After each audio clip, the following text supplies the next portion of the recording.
So sa ating ribeye roast, my seasoning is very simple. I just use olive oil, sesame oil, we have here garlic salt, and of course black pepper. And make sure you have a lot of garlic, guys, because we are going to use whole garlic para masarap. And of course, sa ating dry seasoning, I will use rosemary. So ayan siya. First 3 hours, you have to marinate with only the garlic salt. You slice the bone and then para ma-marinate ang sa likod niya, o diba? Pa-English ako, guys, dahil may mga Amerikano na mga kaibigan ko. We marinate our meat with this garlic salt. Mixture na siya ng garlic and salt for 3 hours. So you can, if you have a lot of time, you can marinate for 5 hours. But sa akin, guys, 3 hours is enough. Depende yan sa iyo. But don't put a lot of salt naman. O, diba? Don't put a lot of salt. Sa ating garlic salt, i-marinate for 3 hours. Once ma-reach na niya ang 2 hours, you have to have another mixture. Mag 2 hours na siya, gagawa ka ng mixture with garlic, rosemary, black pepper, sesame, and olive oil. And then you have to mix it. And you crush this garlic, guys. You have to chop it very tiny. Kung meron kayong blender na maliit, yun si bullet blender, you can use that one. And then, i-marinate mo siya for another 1 hour or 1.5 hours. And i-bake siya na 350.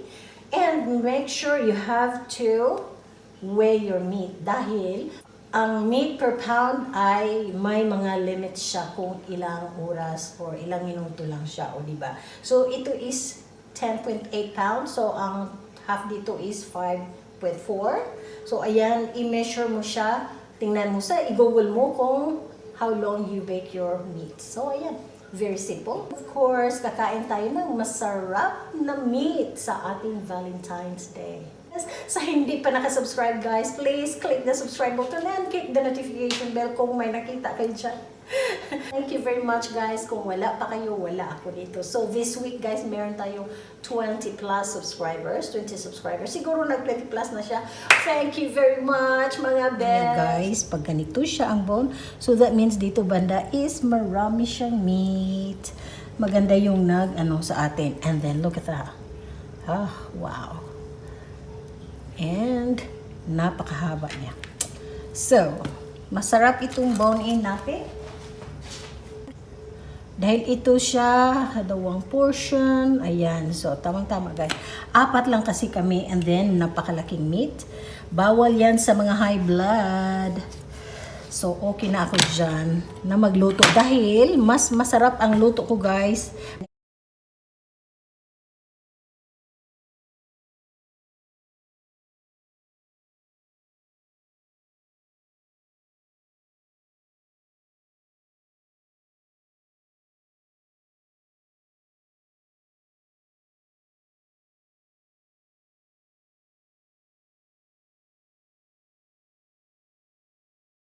So, ito siya ay maganda siya, oh.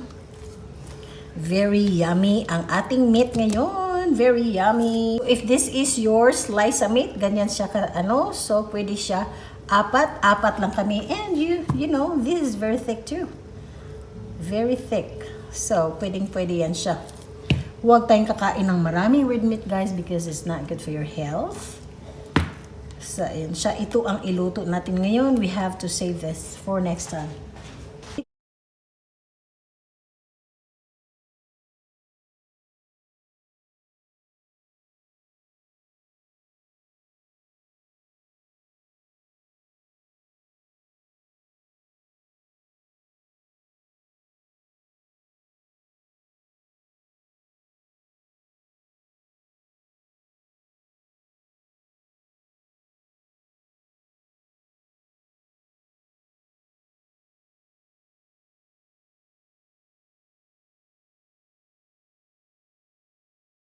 Oh, ito siya ang i-base pala niya. Dito, you can see 4 bones, but they base it here. So, ito siya bone, guys. Dalawa. We have to cut it. Pero, just until you reach it dito. Huwag ninyo all through. Just until here. Para ma-open and then we can marinate the other side. pang meat talaga na pangkuha ng mga taba-taba.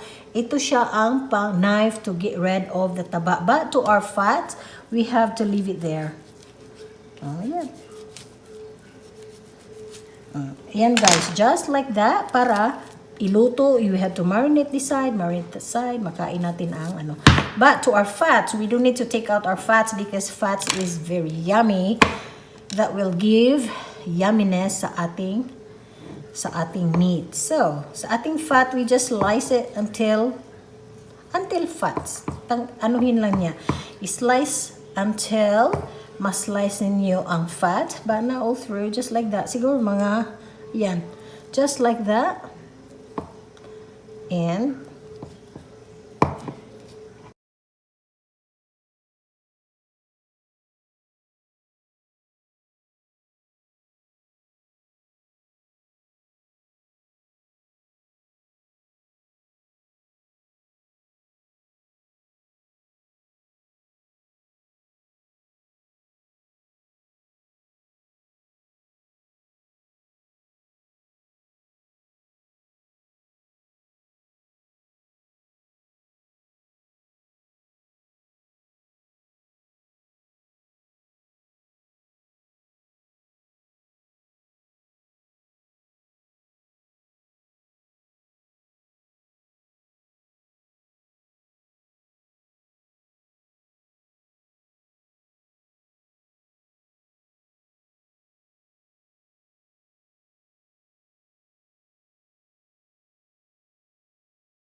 Ating very delicious main dish, ang ating very yummy and moist meat.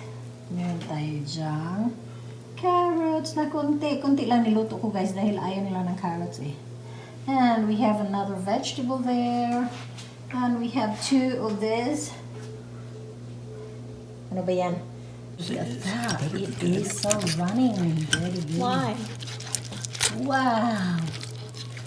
Wow. Martha, your plate.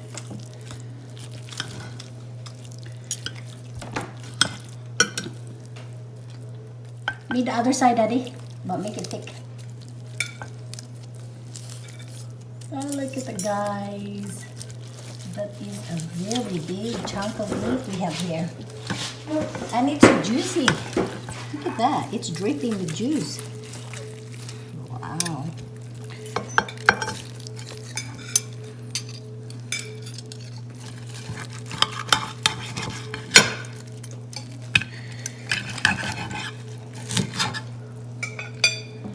Oh my, oh my, oh my. This is mine. Thank you, thank you, thank you, thank you. Biggest chunk.